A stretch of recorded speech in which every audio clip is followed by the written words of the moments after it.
Vamos a hablar de música, de sonidos, de ruidos, de silencios y de cómo escuchamos todo lo que escuchamos.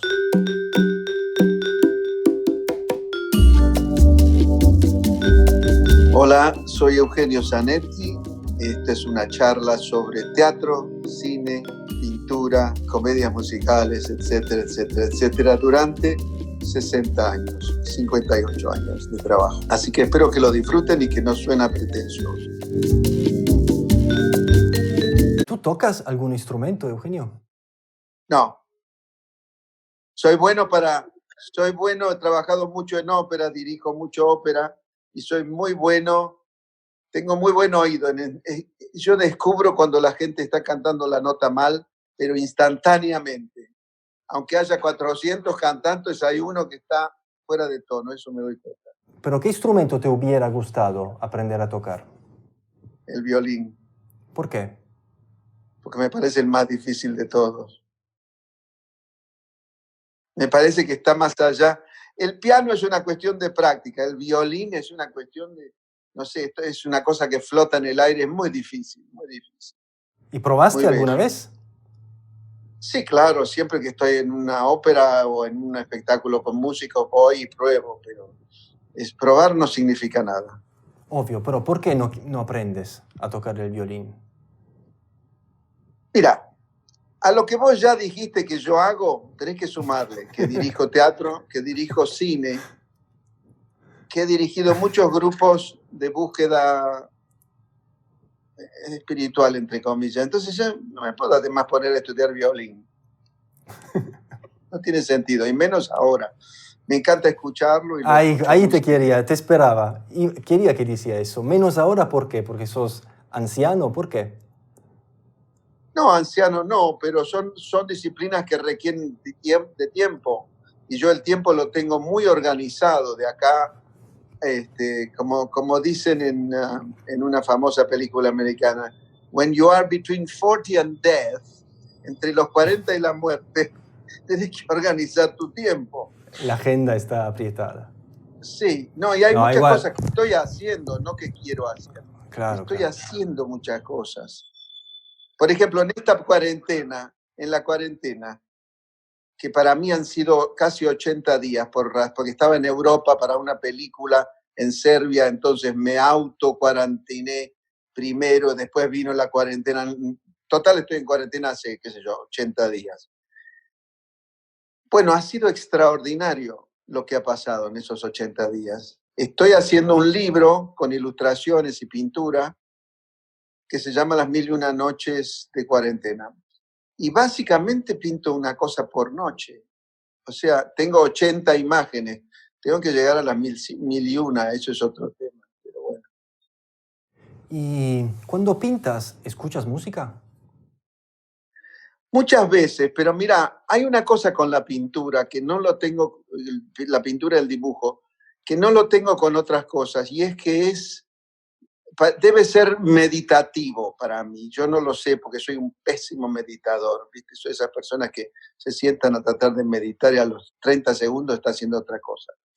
Entonces, pero me di cuenta en la pintura que yo entro en un estado y ese estado rompe la barrera tiempo y espacio. Entonces yo estoy pintando, viene al taller alguien y me dice, yo le digo, bueno, vamos a cenar. Me dice, no, son las 5 de la mañana.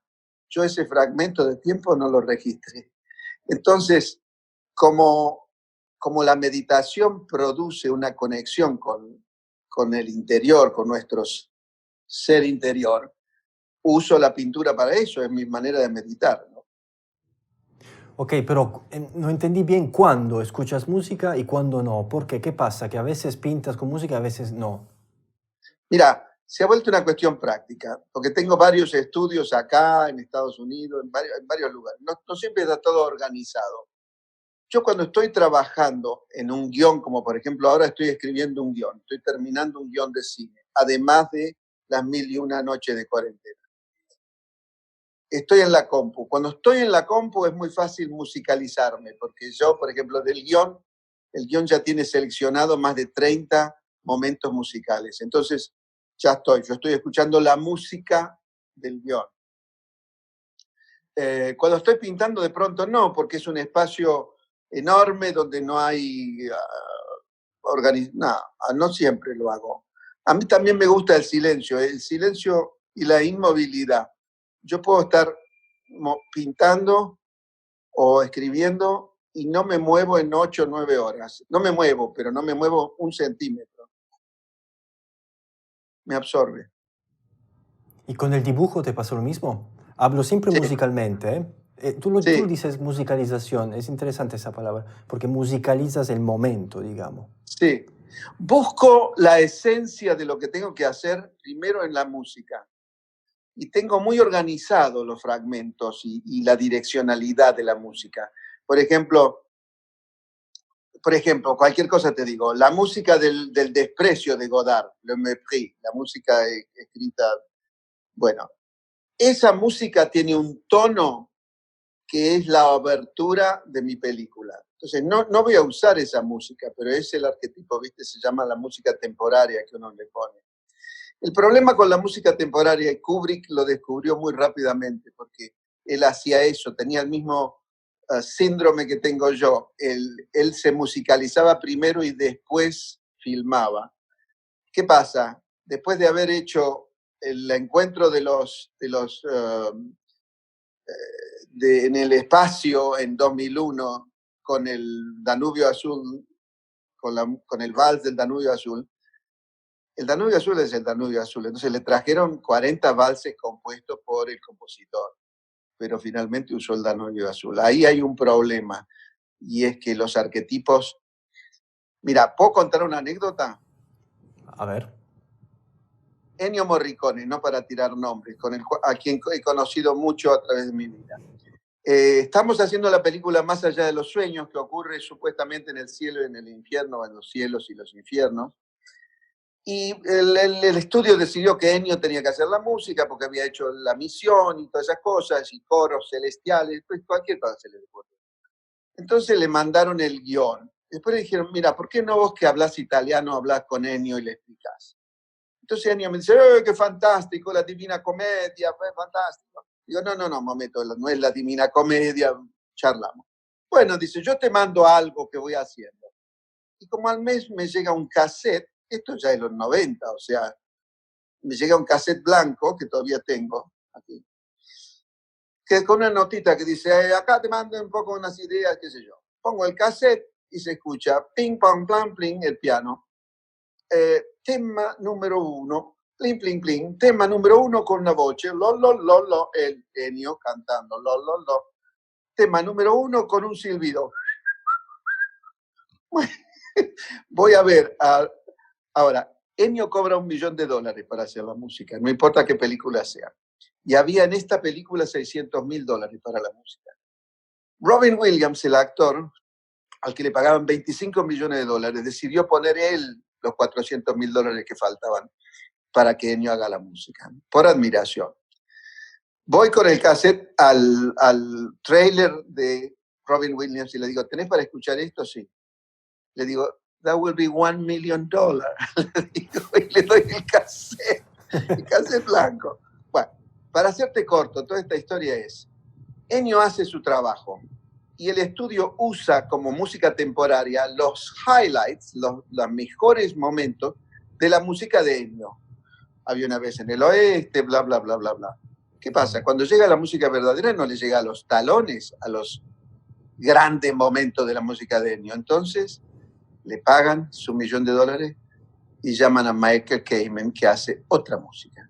Y yo tengo el cassette del $1 millón acá. Pero quiero decirte, todo esto tiene que ver con la experiencia que cada uno de nosotros tiene con musicalizar el trabajo.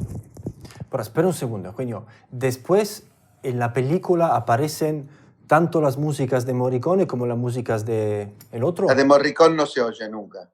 Está acá en el cassette blanco, con él cantando. Pero el nombre sigue ahí en la película. No, Ah, tampoco. no.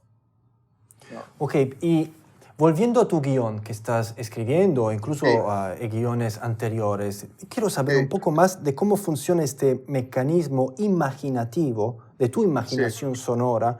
¿Cómo se dispara tal tema o tal arquetipo sonoro o musical mientras estás escribiendo?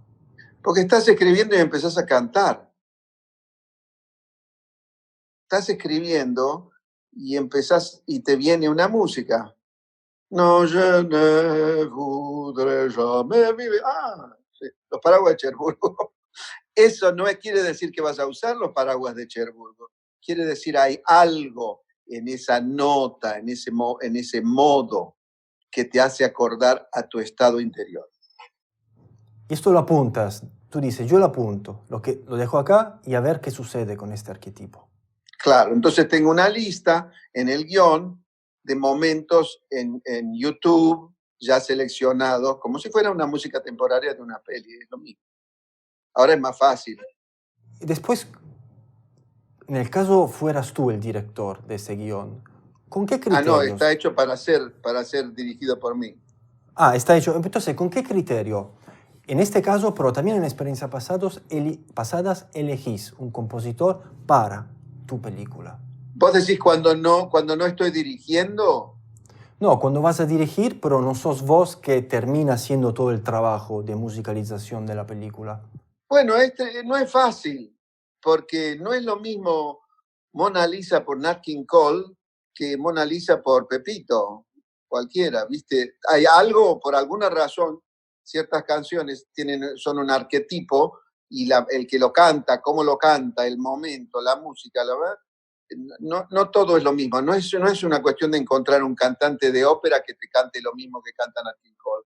Nat King Cole, en nuestra memoria colectiva, tiene un rol que no lo puede tener cualquier cantante. Entonces, no es una situación musical.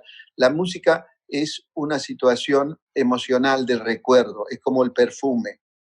La música y el perfume se parecen. Nada te recuerda más que el perfume y la música. Son lo más potente que hay para el recuerdo. ¿Y no te pasó nunca de trabajar con un compositor, que no fueras tú el que Sí, dispara la idea? ¿Y con qué criterio eliges? todo el tiempo trabajo. Cuando hice mi película Amapola, trabajé con el compositor, con los compositores, trabajo mucho con compositores. ¿Y cómo los eliges? ¿Cómo? Y bueno, es una situación dialéctica en la cual yo trato de expresar lo que siento que hace falta. Hay una respuesta que la da el músico de acuerdo a su propio mundo interior y muchas veces coinciden y muchas veces no coinciden. Si no coinciden, hago lo posible para ver si producción puede pagar unos segundos de la música que yo quisiera tener. Citarla literalmente. En esos casos, cuando es muy literal y es importante también el cantante y no se puede cambiar, yo hago que lo escuchen en el film o está en la radio o está en televisión. O sea, que se escuche, que haya un pretexto real para que estén escuchando esa música. Está mirando una película en televisión, por ejemplo, ahora están escuchando una música muy cursi de Sublime Obsesión, una película de Hollywood de los grandes los años 50, y no encuentro ninguna música que no sea la de la película. Entonces vamos a ver si nos dejan usar un fragmento de la película que la gente está mirando en televisión y aprovechamos para escuchar la música. Claro. Y en tantas exposiciones, imagino, en países distintos, y marcos y recintos también distintos, ¿te pasó nunca de eh, musicalizar alguna de tus exposiciones de pintura? No, nunca. Ahora hubo una muestra hace un año en el Museo Murillo en Sevilla, muy grande, como 60 cuadros míos. Y había un sistema musical y yo puse música, sí, le puse música a la muestra porque estaba muy armado, el museo tenía el sistema de sonido, entonces fui e hice una especie de demo y lo usamos. Sí, a veces se puede, pero no como parte, digamos, no lo he hecho activamente como parte de la muestra, ¿no? Que una imagen, uno de los cuadros tenga su propio momento musical, eso no lo he hecho. Pero en general, en ese sentido, en Sevilla, ¿con qué criterio, cómo elegiste ese armado musical? Bueno, tiene que ver con las preferencias personales. Yo soy un gran admirador de la zarzuela.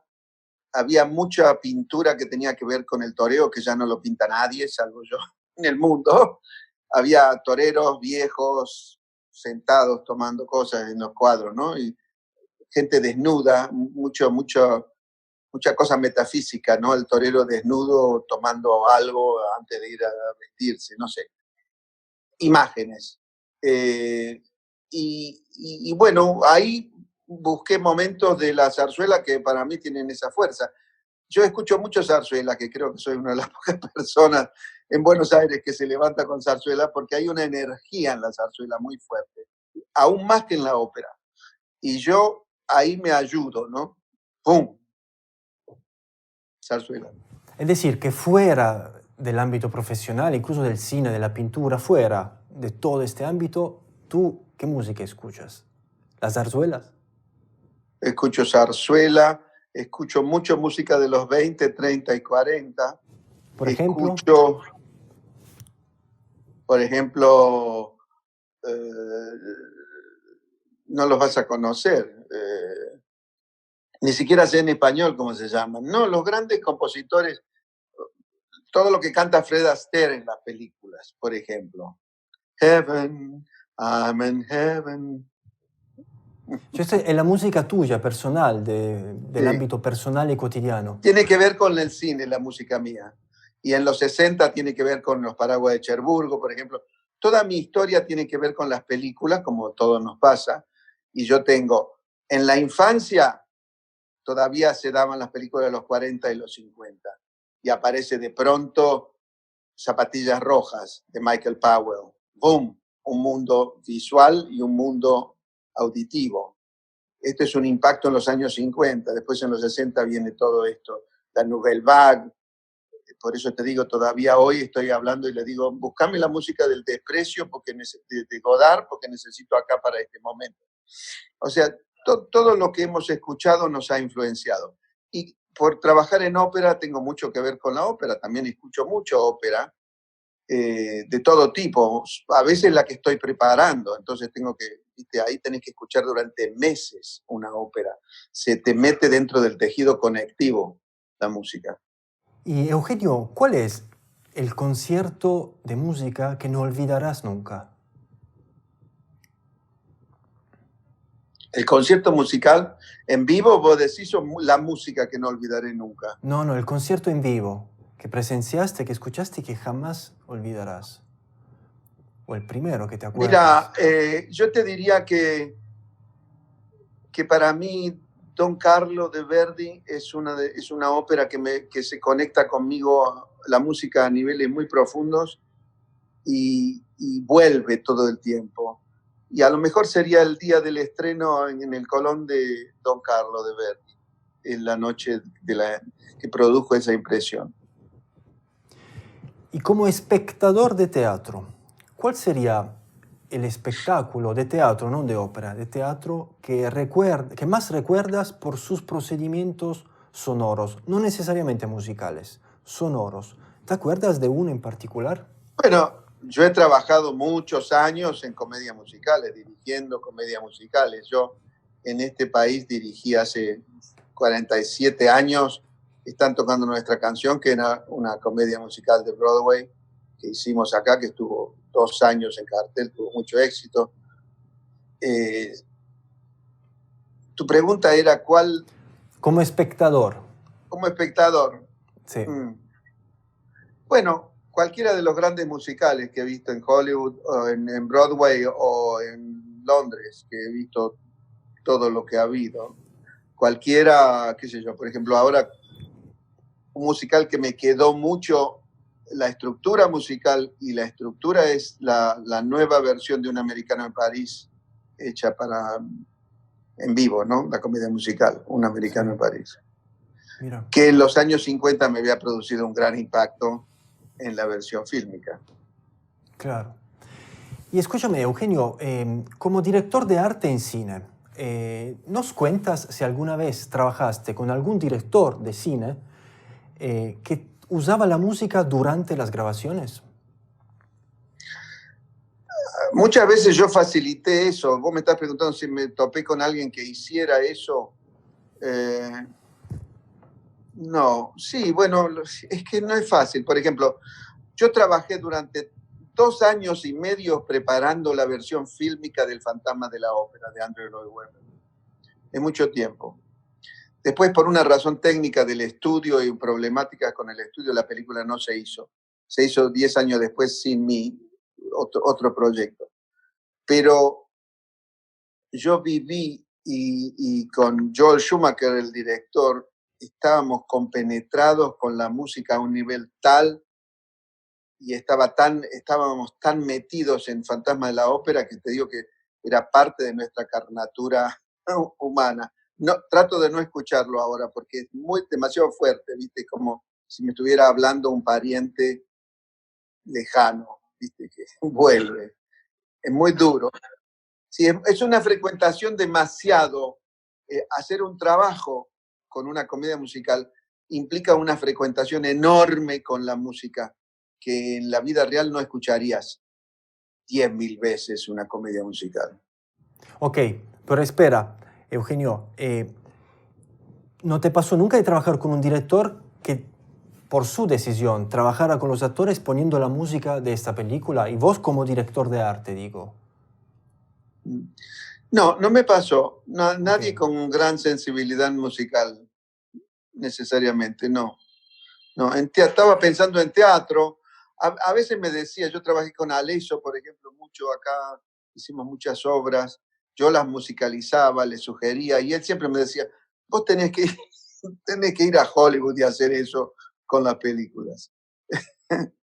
Pero yo sugería y les funcionaba, qué sé yo, hicimos solo 80 con Hedy Krila, que es una historia maravillosa de una anciana que se enamora de un joven y viceversa. Y la actriz tenía 80 años, entonces yo le preguntaba a ella cuál era su música, y ella era vienesa, y me dice, y algún Schubert, un Lied, y de ahí pusimos música de esos Lieds en alemán de los años del siglo pasado, del siglo XIX. ¿Y a vos como director te pasó de usar música durante las grabaciones para los actores? Ah, sí, todo el tiempo, Por ejemplo, en Amapola usaste ese procedimiento.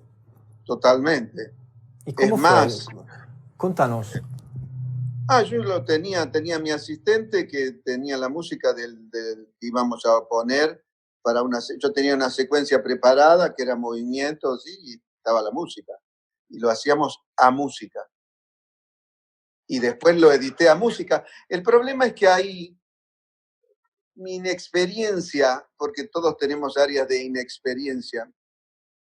Yo no me di cuenta que Fox, que coprodujo la película y la distribuyó, no se daba cuenta de que era una película personal sudamericana y que no se podía ajustar a los parámetros de Hollywood. Entonces hubo una gran lucha en el montaje que ganó Fox, por supuesto, porque yo no tenía poder. Y esto es una historia que te la vas a encontrar en la historia del cine todo el tiempo. Lee las cartas de Orson Welles y te vas a dar cuenta que todo sigue igual. Entonces, todo lo que yo había hecho a tempo musical como arquetipo, lo ignoraron en el montaje. O sea, yo hice el trabajo, pero se deshizo. Sí, hay cosas que, bueno, cuando son canciones están, ¿viste? We'll Meet Again, la canción que ahora todo el mundo canta, Volveremos a encontrarnos, de la Segunda Guerra Mundial, citada por la reina Isabel, que dijo, We'll Meet Again, vamos a encontrarnos de nuevo, en su mensaje sobre el coronavirus. Es el tema musical de Amapola, aparte de la canción Amapola. Pero el tema es Volveremos a encontrarnos. ¿Te pasó alguna vez de ver o presenciar algún actor que rehusaba trabajar durante una grabación de cine con la música? Nunca, nunca. Siempre la gente está agradecida a todo lo que contribuya a crear un clima que se parezca a lo que tiene que ser la secuencia. La gente está agradecida, la gente no es que se siente distraído, al contrario, se sienten rodeados por la música. ¿Qué diferencia sonora hay, según vos, entre Buenos Aires y Los Ángeles? Tengo entendido que son tus dos ciudades principales, ¿es cierto?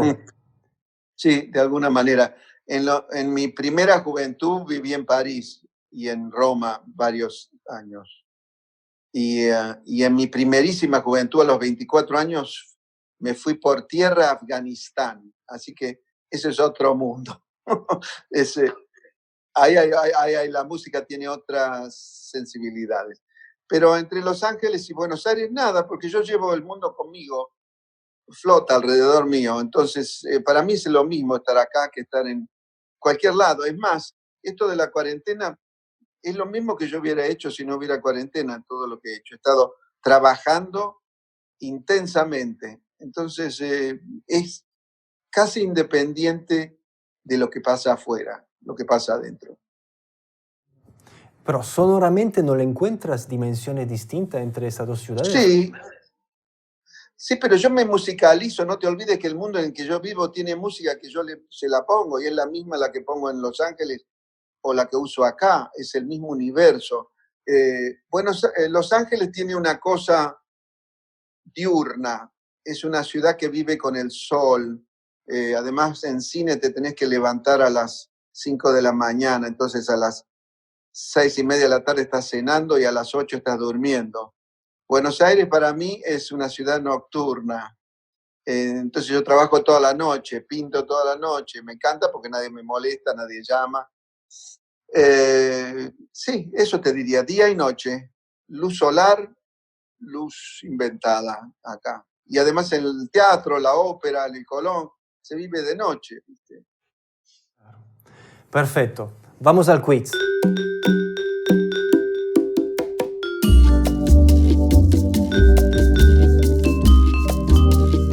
Ahora te voy a decir algunas palabras o algunas frases o alguna pregunta cortita. Y muy importante que tú contestes lo primero que te sale a la cabeza, ¿no? Te hago un ejemplo.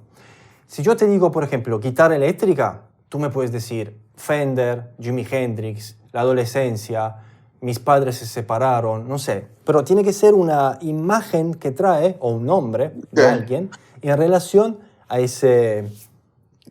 ¿Y qué pasa si no surge la imagen? Te digo, no hay ninguna imagen. Sí, nada. Okay. Rock nacional. Nada. Música clásica. Todo. Música barroca. Los años 60. Música italiana. Luigi Tenco. Ópera. Don Carlo de Verdi. Tango. La Guardia Vieja, tango de Gardel. Mi papá. Jazz. Todo el tiempo. 30 y 40. Decime un nombre. No soy bueno con los nombres. No soy nada bueno con los nombres. Nat King Cole. Si fueras sordo, ¿a qué recital irías? Mira, te cuento brevemente que tengo una prima sorda. Ellos bailan, les encanta bailar. Les ponen un cartel que dice mambo, rock and roll, y ellos bailan. Cuando yo era chico, iba al Club Gimnasia de Esgrima, a los bailes de los sordos, y les cambiaba los carteles. Entonces, tenía la música de la rumba y yo le ponía tango y todos bailaban el tango. Esa maldad he hecho con los sordos. Pero si tú fueras sordo, ¿a qué recital irías? Pink Floyd. ¿Por qué? Porque Pink Floyd incluye tanto visual que sería una gran ayuda cuando uno no escucha. La voz que más recuerdas de un cantante. En mi infancia, La vida de Gran Caruso por Mario Lanza. 8 veces la vi con mi abuela una tarde. Empezamos a las 2 de la tarde, terminamos a las 12 de la noche. Cuando terminamos, mi abuela me dijo, la he pasado muy bien, he llorado toda la tarde. La voz que más recuerdas de una cantante. Mimi Pons. ¿Cuál es la película de la cual te gusta más su banda de sonido? Las zapatillas rojas de Michael Powell. Decime el nombre de un compositor de músicas para películas. Ennio Morricone. Decime el nombre de un compositor de músicas de teatro. No tengo un nombre. La voz que más recuerdas de un actor. Vos sabés que yo tengo un problema en acordarme los nombres, pero toda mi vida, no es ahora en la vejez. Es la actriz que hace Violet en... No puedo decirte que eso ya es una locura. A ver, fui a ver a una actriz inglesa fabulosa que todavía vive y es su voz la que me marcó. Pero no me puedo acordar el nombre. ¿Y de la voz que más recuerda de un actor? Laurence Olivier en la versión que hizo de Hamlet. Si pudieras ir atrás en el tiempo, ¿a qué teatro irías como espectador?